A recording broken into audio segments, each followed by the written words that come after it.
次元、次の仕事が決まったぜ。前祝いにパーってやっか。Hi, I'm Reilly Bodycomb and I love scissors.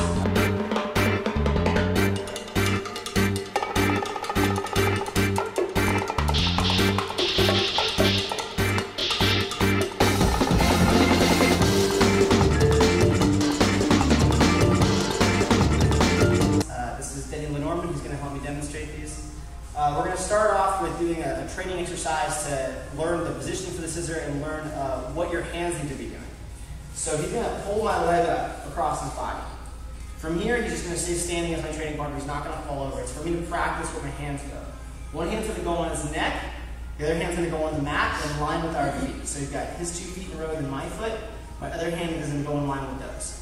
My knee will end up in between his legs, knee level. My leg will be straight. So I'm here, like this. And I'm going to hold myself with my hand to get used to trusting my arm can do that. And I recommend practicing that a couple times. Just here, and just seeing how long you can do that. You should be able to do that forever. And that's important, having that trust in your arm. The next one we're going to do is basically going to be a takedown that comes from that position. So if he snatches a single leg takedown on me, pulls up for a treetop single, that's a really good time to learn your scissor takedowns. I'd say it's the one you should start off with. Don't go for scissors aggressively in the beginning. Go for them as a counter to certain singles. It's easy to learn that way because your opponent is intentionally holding your leg up, giving you more air time. So he goes a single on me, pulls it to the outside, right? So from here, I've got his neck, and do the same thing we just did before.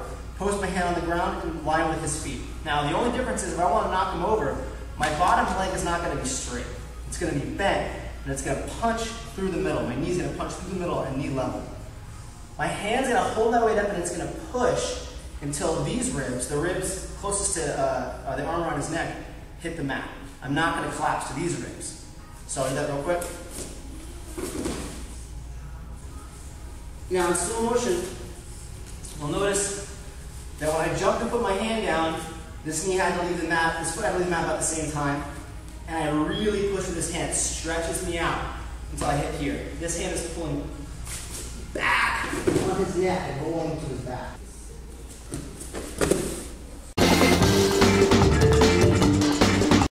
Conventional wisdom would say that for a takedown, I want to be tight to my opponent. So maybe I want to have an overhook or I want to have his neck. For scissors, I actually don't like that.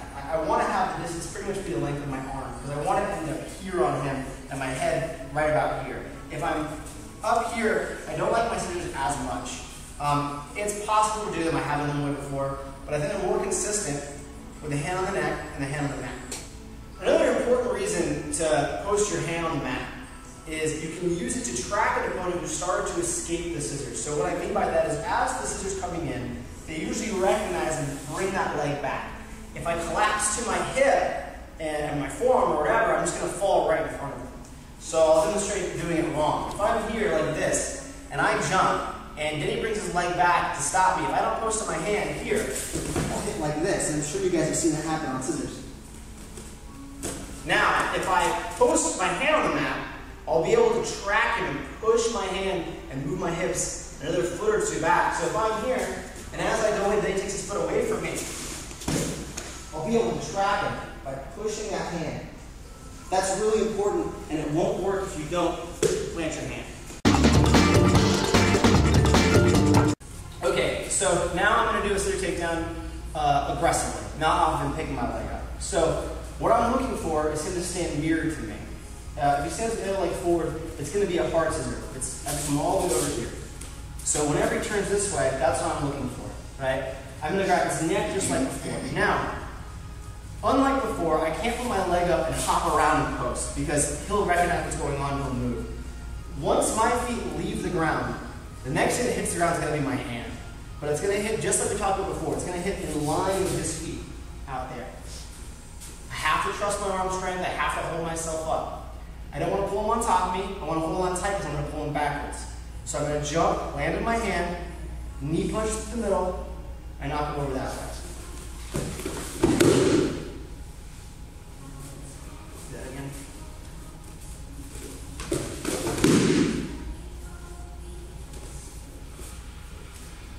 An alternate version is to scissor only one leg. The reason you might do that is because you want to isolate one leg to make the leg lock easier at the end, or maybe he took a single on you and the leg was in between his legs. So what I'm going to do here is put my leg in the middle and do the same thing. I've isolated one leg. Same thing could happen if you had a single on me, my leg was in the middle.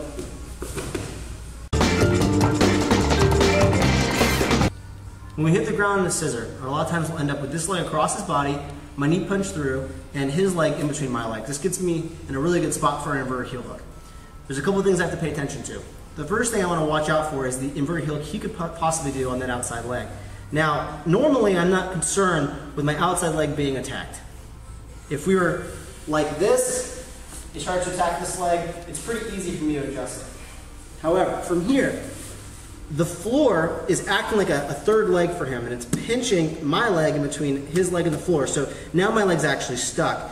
If he puts a heel hook on there, it's going to be hard for me to rotate out.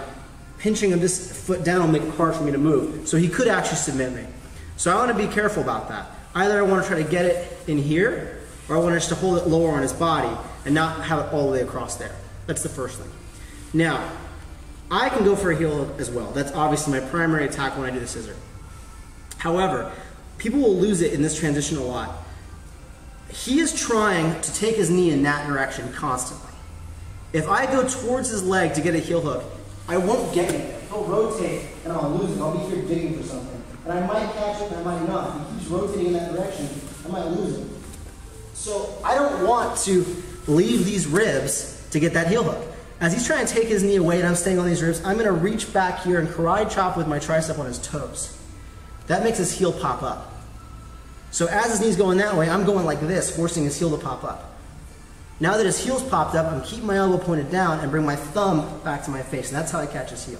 So I stayed on my ribs and I went like this. I didn't rotate that way. Once I've got that, usually you can finish right here. I'm going to grab a gable grip, pulling that thumb towards my face, rotating. Pop. Now, if he's aware of what's going on, he might realize that you don't actually have control of this free leg. Even though this is lifting here, it's lifting him in the direction he needs to go to escape an inverted heel hook. If I come here and he rotates in that direction, I might lose him. So once I get this here, I need to make an adjustment to make spinning that way very difficult. If you're tall, you can sometimes stomp on it with this outside leg, but I have trouble with that. So generally I bring out the inside leg and stomp on his knee. So he tries to rotate that way and I can hold him still. Sometimes if I'm desperate, I'll bring this out and hook his leg.